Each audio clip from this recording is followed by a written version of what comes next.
Hello fantasy folks, welcome back to my channel and I hope you're enjoying your weekend. Today we have the third video on the players to target series focusing on the midfielders. I've already covered goalkeepers and defenders, and if you haven't seen those, I'll put the link to the players to target playlist in the description. For today, we have three things to cover. The recipe of my midfielder score and flavor of fixtures. This is the same thing as my defender score we discussed in the last defenders to target video, with slightly different key matrices because of the change in the position. I'll talk in detail about those shortly. Second, we have midfielders to target by budget range. And lastly, we'll see some differential options that can give you an edge over others. So let's talk about the recipe of my midfielder score. And if you're not interested to get into details of this, you can skip to the next section. Just note that any reference to my midfielder score would mean this score. And for those who are interested, let's dive into it. So like my defender score, I've gone with 5 underlying key matrices to spot the players who did well last season, regardless of how many points they scored. Let's talk briefly about each metric and why I think they are impactful. Starting with shots on target. Pretty much self-explanatory. To find an attacking midfielder, it's important to find a midfielder who hits the target. Second is shots in the box, which is an indicator of players' desire to be in the proximity of goal and take shots as well. I haven't restricted the shots in the box to be on target as I wanted to focus on quantity for this metric rather than quality. And since shots on target is already covered as a first metric, it's okay to focus on quantity for the shots in the box metric. On third, we have key passes to determine the player's potential for assist. Again, I wanted to highlight I chose key passes over big chance created, as I do not think big chances created is an underlying stat. For me, it's almost same as looking at assists. Fourth on the list is penalty area touches, to gauge the time spent by the midfielder inside the penalty area, which again increases his chances of a goal involvement. And finally, FPL bonus points. Like I mentioned in my defenders video, I like FPL bonus points a lot. While not 100% precise, it does a great job in telling you the player's involvement in all that's good for FPL. To ensure I'm not missing any obvious good option, just because they could not play most of the season, I replicated my score using the same approach but looking at per 90 minutes stat. To avoid any confusion, this score is not used anywhere in the span of this video to compare players. It was just calculated to see if any such options came out, and then I scrapped it. Along with scores, I also looked at teams with good fixtures and largely selected options from the teams with good fixtures, the top 8 teams that you see beside the checkmark. However, unlike defenders, I've also suggested options with tough fixtures if there is a potential, because we can be slightly lenient on fixtures while picking mids and forwards as compared to the defenders. With that, let's look at my selection, starting with premium midfielders. Do note any comparison in ranks is within midfielders unless specified. I've gone with 3 players for this category, starting with Bruno. He almost picks himself due to his performance last season and more importantly due to his importance to United's goal involvement. He was the top point scorer last season overall in the game, who took 10 penalties and 16 direct free kicks as well. With 83 key passes, he is first on the metric. He's also ranked second for my midfielder score, and the only surprise could be that why he is not first. Which brings me to my next pick, Mo Salah, first on my midfielder score. He was second in overall points among midfielders and first on shots on target and shots in the box. He took 98 shots from the box, which helped him get 22 goals, only one behind Harry Kane. Again, there is not much needed to make a case for him. My third selection is Son, and this is where opinions can differ.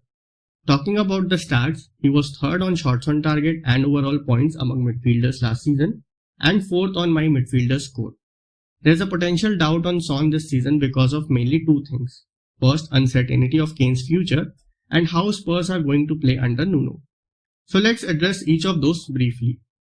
First, Son has always been a great fantasy asset with or without Kane, and in fact, his fantasy appeal has historically improved when Kane is not on the pitch.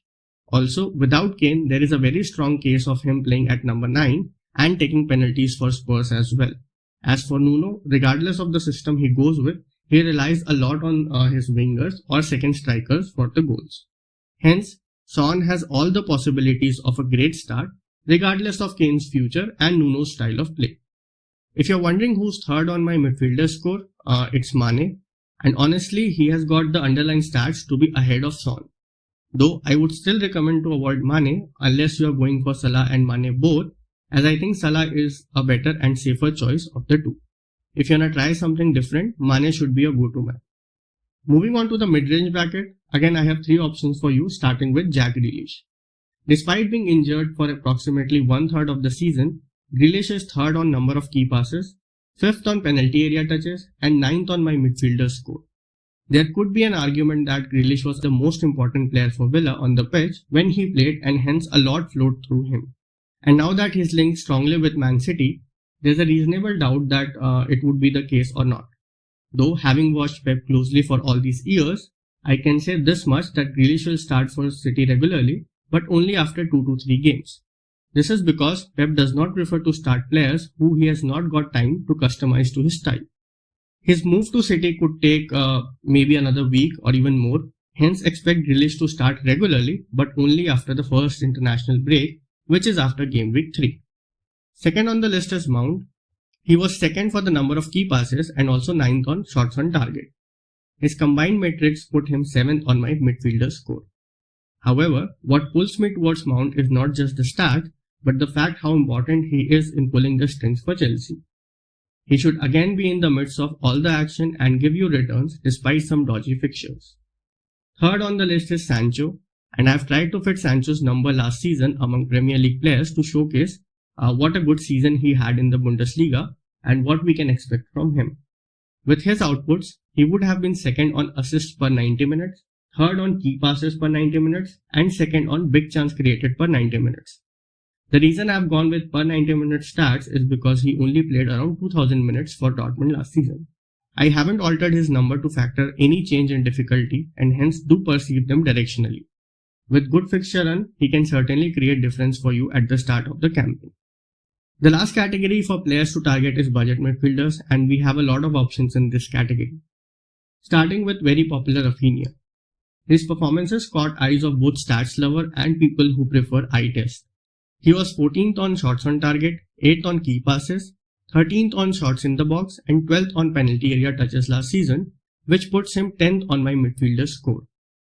The stats are not top notch, but this is actually why he is my favorite pick. He is good in all the key matrices rather than being great in a few, and that too playing approximately 26 matches worth of minutes. Being his second season now with Leeds, I expect him to play more and even be more dangerous. My second and third picks are Buendia and Sarr, and due to lack of extensive data, I have just put a few basic numbers to showcase their brilliance in the last season in the championship. Buendia had 15 goals, 15 assists and 36 shots on target, while Sarr had 4 assists, 13 goals and 33 shots on target. I haven't applied the PL tax here as well. In theory, it's assumed the stats get halved from the championship to Premier League, but it's not a given. So I have kept them as they are for your own judgment. My fourth and fifth options come from Leicester, Harvey Barnes and James Maddison.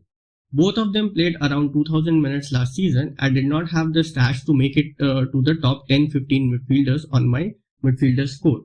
But with a decent run of fixtures, they are definitely options to ponder upon. Now the question still remains, which out of the two is a better target? Let's compare them and see if we can find a winner here. In the table, I've compared some key stats for Barnes and Maddison. Shots on target, they both had approximately similar shots on target. Shots in the box, Barnes had twice the number of shots in the box than Maddison. Key passes, as expected, Maddison had again almost twice the number of key passes compared to Barnes. Penalty area touches, Barnes had much higher penalty area touches. Maddison took 13 direct free kicks, which of course Barnes did not because he does not take free kicks for Leicester. Hence you can see there's not a lot to separate them on stats. While Barnes is the more attacking midfielder of the two, Maddison is less likely to be rotated because of his role and unavailability of a similar player on the bench. Honestly, it's a toss of coin for me. So these were the picks that have stood out one way or another in my analysis. Now let's look at some of the differential options who are owned by less than 5% of managers, and understandably as they haven't offered much last season. Rodriguez, Dele Alli and Greenwood. Let's start with James Rodriguez. Rafa Benitez likes to play with a second striker, and Rodriguez is the best fit for that role.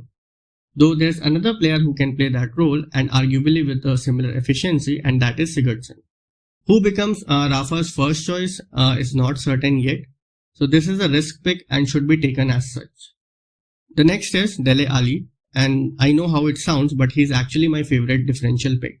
He has the talents to be a good Premier League player, there is no doubting that, and maybe a new management is what he needs to bounce back. Spurs players are largely overlooked by FPL managers because of their last season and priced very cheap too. If Kane moves out of Spurs, I am very optimistic that Ali will have an advanced role to play for Nuno. And lastly, Greenwood, and probably the safest differential option of the three. It's confirmed that Rashford will miss out the start of the season with his surgery, and the only real competition for Greenwood remains Martial, who hasn't played, I think, since March.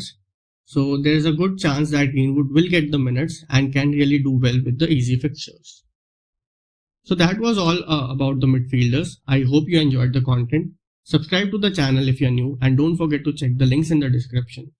Until next time, it's FPL Insights. Have a nice day.